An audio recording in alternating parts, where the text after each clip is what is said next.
With over 700 trips on the Turo platform in over 12 months out here in Las Vegas, that is managing a fleet of over 20 vehicles as a power host, I want to be able to share with y'all a quick checklist that we use whenever we list a brand new car. So tap in. We've sold quite a few cars this past year. We've bought a lot of different cash cars. We are definitely optimizing and scaling our fleet. We're also going to be expanding onto another platform. So stay tuned for a lot of these updates. This is real time. I'm just pretty much documenting my experience on the Turo platform and running this as somebody that bought a whole bunch of finance vehicles and how we're able to stay afloat. So I'll be sharing this whole journey. Tap in. I want to be able to share with you guys a quick checklist of what we have, kind of like step by step of what we check before we go on and we list the vehicles onto the Turo platform. So I have 11 things that we have on our checklist. I'll even just put in the description below. But first, I want to tell you guys, if you're looking for any type of vehicle on the Turo platform, it needs to be no more older than 12 years. It has to have less than 130,000 miles when you guys get it listed onto the platform. And it needs to be a clean title. It cannot be a salvage title. So for example, let's say that your vehicle has 129,999 miles, right? 1 mile before 130, or below 130, you can still get it on to the Turo platform. And as long as you've listed it before the 130,000 mark and it goes over, let's say it's at 135, but that's because, you put on a couple thousand miles on the Turo platform, you can still keep it until it dies, until it runs. So if you guys have any of those types of vehicles out there that last 300,000 miles, you're going to be solid. So again, the criteria, it can't be more than 12 years old. It can't have more than 130,000 miles, and it cannot be a salvage title. It must be a clean title in order for it to be a requirement to list it onto the Turo platform. I'll link down the exact link as well so you guys can see the actual page, but these are kind of like the main things you want to look for when you're going out there to look for a vehicle to get onto the Turo platform. So I'm gonna quickly go through this checklist just so you guys can have it. Number one are photos for the actual listing. So actually taking photos, you can just take photos on your phone. Most iPhones are really good quality nowadays, and so are Androids. So just making it so it's pretty much just selling your guest or the client whenever they see it. It's like they're already in it. So taking photos of the outside, different angles, and also taking photos of the inside as if they were experiencing your vehicle through a photo. So number one is you need photos before getting it listed onto the Turo platform. Number two is a description. And in order for you guys to find some good descriptions, just go into your local marketplace and just look at what other people have in their description. See what's best, what you like, what you don't like, and look at a variety of other hosts and then try to put yourself together. You need a description. Descriptions also help sell and give more information to guests and clients that eventually want to be able to book from you. It also builds a lot of trust, social proof. If you want to put your social medias on there or anything else, feel free. A lot of guests, they actually been looking me up, so it was pretty cool to kind of see that.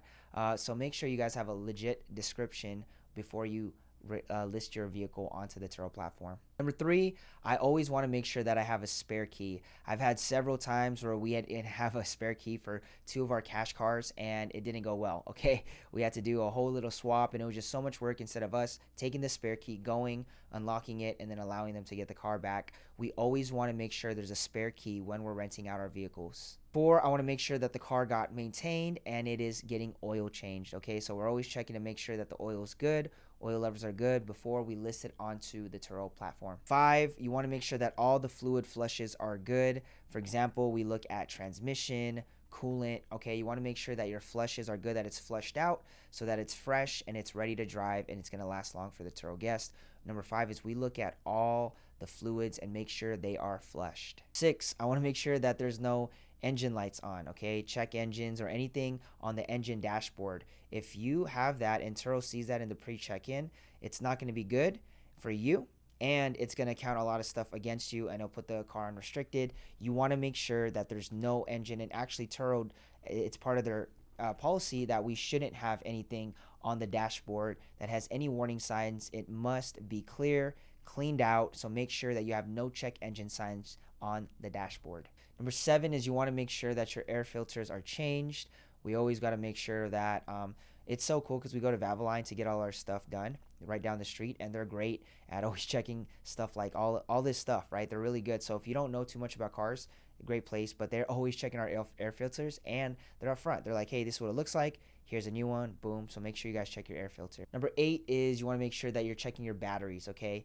Very simple, especially out here in Vegas. You know, they don't last as long because of the heat, right? Just a little bit less than the average battery life, but we want to make sure that we're always checking our batteries. There's several ways to do that. Make sure you have a good battery in your vehicle before getting it onto the platform. 9 is tire treads and making sure they're all filled up, okay? So there's simple things where you can actually check like your tire treads. It's really cool, inexpensive material. I've actually did a maintenance video on this channel, so you guys can check that. Tire treads and make sure all your tires are all filled up and ready so it's safe for your guests. 10 is the car wash stickers. We have a car wash sticker ourselves, so whether you're doing like a monthly with anything or if you're just hand washing it, that's fine. But us, we want convenience for everyone that's part of our team, so it's so much easier. Just run it through a car wash station and then get it back, wipe it down, and it's super quick. Saves us money too, so we don't have to put a whole bunch of water out. It's already done through the car wash. So number 10 is making sure that we have a car wash sticker that we pay monthly for. We pay $15 a month for ours per vehicle, so it's not bad as far as overhead, and super worth it because it's a time saver whenever we need to come in, get it washed and out, and get it ready, especially when Turo guests are out there and they book right away and we got to get the car ready. Last thing, number 11, are trackers. I'm testing a lot of different trackers. I've had so many people reach out to me about trackers. I would personally always recommend a tracker just for anybody. That's me personally. If your car doesn't have a tracker, I know Teslas, most of them do have trackers, but if they don't have a tracker, I'd say get a tracker. It's just a lot of peace of mind. I don't personally share mine just because it's not something that I would recommend for the average renter. Unless you've had a fleet of over 10, I'd recommend this tracking company. If not, I would not recommend them. There's so many other great tracking companies out there. Go check those out. I'm actually testing a lot of the other ones just to see what's best, because I want to be able to one day be able to recommend an actual tracker that I 100% would really just back up as far as like a host. But again, I'd only recommend my tracker if you had over 10 plus vehicles. But if you're just starting at 1, 2, 3 cars, there's other tracking devices out there that will actually do its job. So make sure you guys get a tracker. So hopefully this checklist made sense. I just wanted to, kind of just share with you guys because I think it's so cool. We have our own internal systems and templates. If you guys are interested in that, I'll have a link. It'll be the first link down below in the description. You guys can have all my templates and all my systems. Like it's called my rental biz dashboard. So check that out. It's gonna have everything that we do from claims, incidentals, how I really just and my messaging templates as well. It's how we organize everything on a day-to-day basis to scale this business. So if you lack organization, grab that template below. It's free. Just tap into the link and I'll go ahead and I'll email that to you. Anyways, again, I told you guys we go to Valvoline. If you don't know too much about cars, I'd say get cool with a mechanic. And also, if you have a local Valvoline in your area, they're really good at inspecting your car, looking at what needs to get done. And it's, again, if they need to recommend something that they can't do at Valvoline, they'll let you know. But most of the time, they do a whole inspection, and that's what I like about them. Super clean, super quick. I like the crew that is down by our shop, but I'm sure there's a lot of Valvolines out there, or whatever is like your local type of Valvoline company.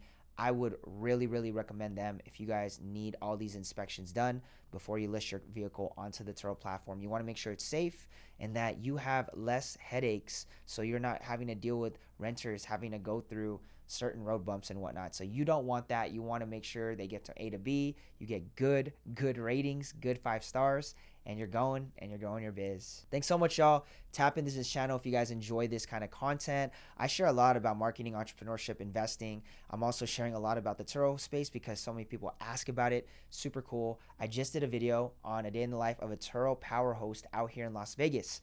Check that out. It's just a simple day in the life of realistically what it takes to run this fleet and all the labor that is behind it, but also how we're able to manage and scale and build a team. So follow the journey, y'all. Thank you so much. Tap in. Y'all have a blessed rest of your week. Bye-bye.